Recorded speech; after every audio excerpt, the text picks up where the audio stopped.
Shalom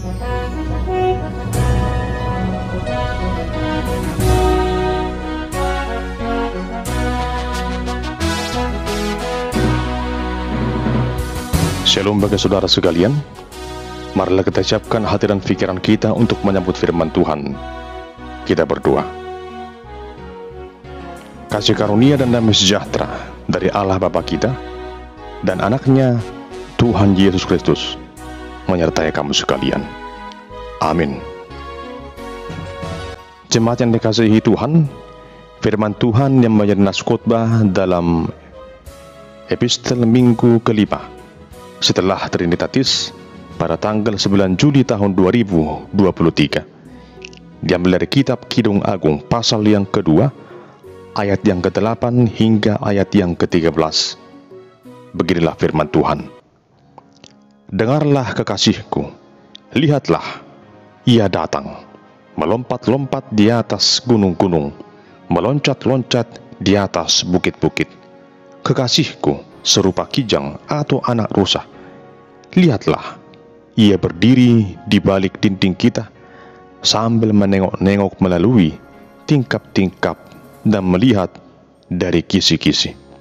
Kekasihku mulai berbicara kepadaku, bangunlah manisku, jelitaku, marilah.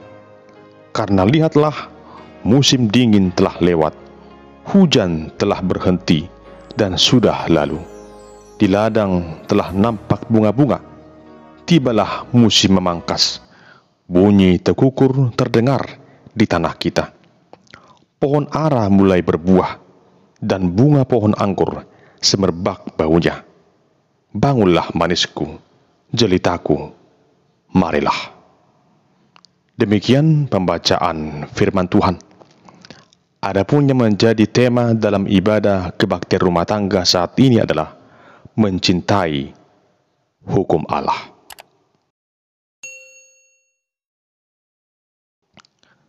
Jemaat yang dikasihi Tuhan, kitab Kidung Agung atau dalam bahasa Ibrani disebut dengan Sir Hasirim adalah kitab yang dikarang oleh Raja Salomo di masa mudanya, menggambarkan rangkuman kisah cinta kasih antara mempelai pria dengan mempelai perempuan.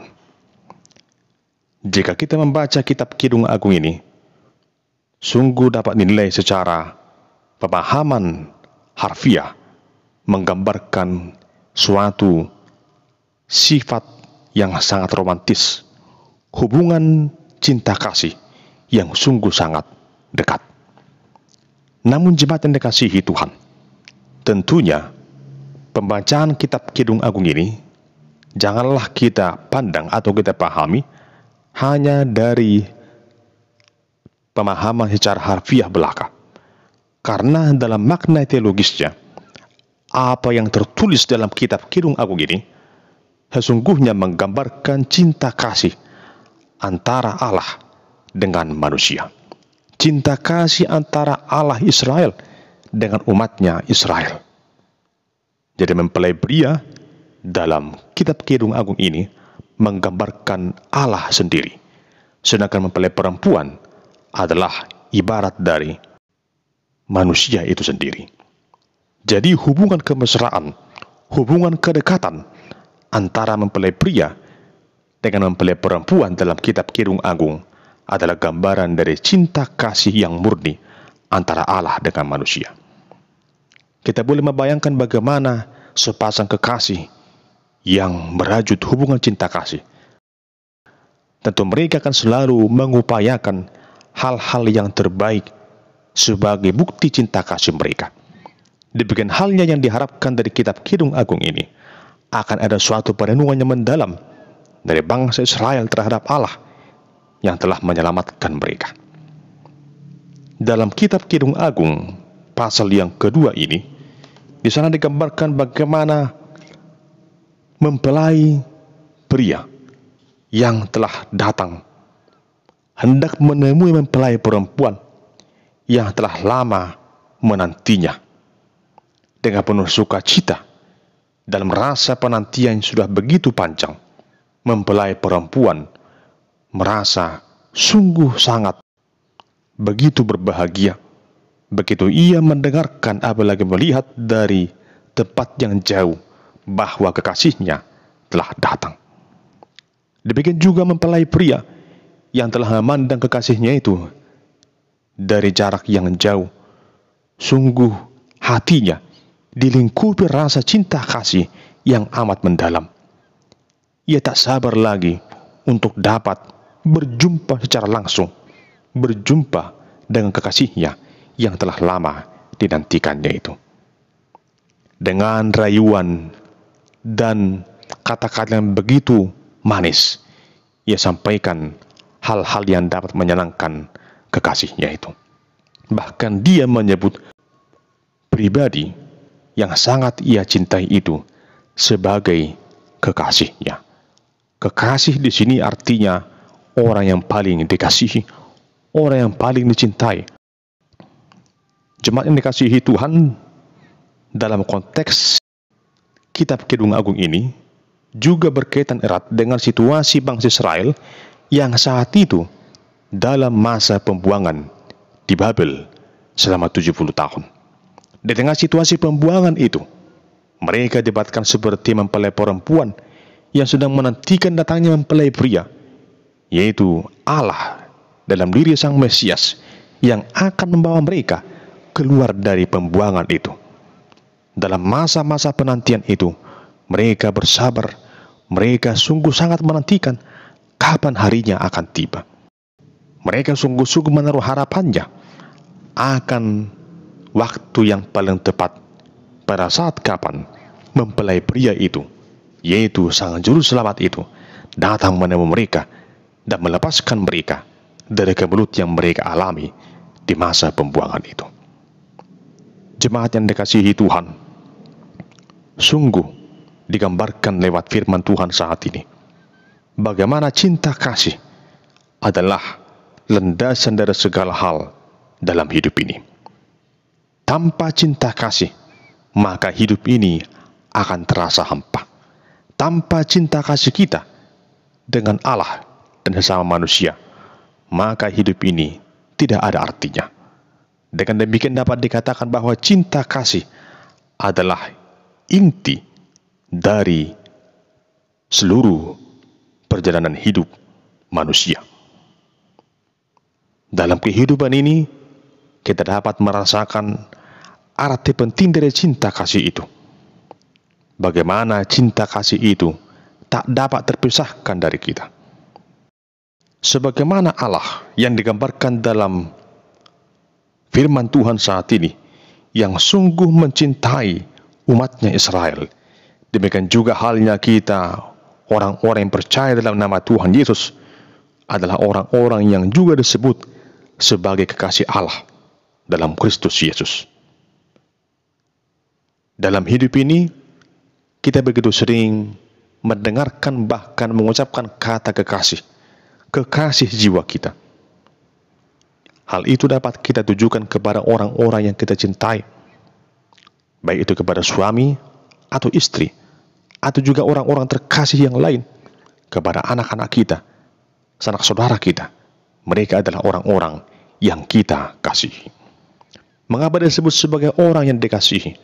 Karena kita merasa ada hubungan yang sangat erat antara kita dengan mereka. Tidak mungkin kita menyebut orang yang kita benci atau menyebut orang yang membenci kita sebagai kekasih jiwa kita.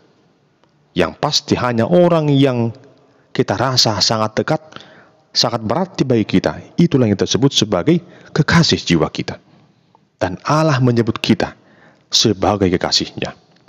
Oleh karena cinta kasih Allah yang sungguh sangat besar itu, Tuhan telah mengaruniakan anaknya yang tunggal itu ke tengah dunia ini, agar kita yang selama ini jauh daripadanya oleh karena dosa-dosa itu, yang selama ini bersembunyi dari hadapan Allah, akan dapat dipertemukan kembali dengan Allah yang selama ini ia nantikan dapat berjumpa dengannya. Lewat Kristus Yesus yang telah datang ke tengah dunia ini, sungguh sangat sempurnalah ungkapan cinta kasih Allah kepada kita. Tentunya sebagai orang yang telah beroleh keselamatan itu, kita harus mensyukurinya, bersyukur kepada Tuhan, karena kita disebut sebagai anak-anak Allah, kekasih hati Allah, kekasih jiwa Allah. Maka hendaknya kita juga menjadikan Allah sebagai kekasih jiwa kita, menjadi yang paling utama dan yang terutama di dalam kehidupan ini. Jemaat yang dikasihi Kristus, tentunya sebagai umat yang dikasihi Allah, maka Dia juga sungguh sangat mengenal siapa kita. Bahkan Dia juga sungguh sangat mengetahui apa yang ada dalam hati kita. Sebagaimana dalam kitab ini digambarkan bagaimana mempelai pria sungguh dapat merasakan cinta kasih dalam hati jiwa mempelai perempuan itu. Demikian juga halnya Allah, lebih daripada itu.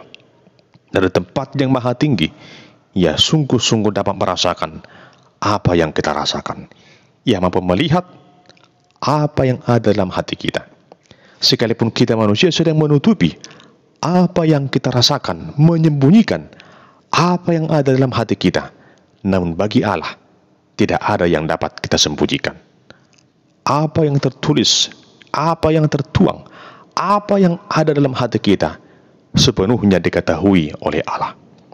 Oleh karena itu, jemaat yang dikasihi Tuhan, jika Allah sungguh mengerti dan sungguh maha mengetahui apa yang ada dalam hati kita, maka selayaknya lah kita mensyukuri cinta kasih yang sungguh sangat besar itu, dengan menjadi pribadi yang mau dan bersungguh-sungguh melakukan dan mentaati segala hukum Allah.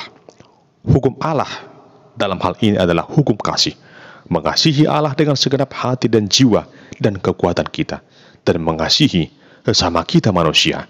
Itulah bukti bahwa kita sungguh mau menjadi pribadi yang dengan rela dan tulus hati melakukan kehendak Allah, melakukan dan mencintai hukum Allah. Kiranya kita sebagai umat pilihan Allah, kekasih hati Allah, senantiasa juga mengasihi Allah dengan segenap hati, jiwa, dan pikiran kita, melakukan kehendaknya, mencintai hukum Allah. Niscaya kita akan beroleh sukacita dan damai sejahtera dalam hidup ini. Amin. Kita berdoa.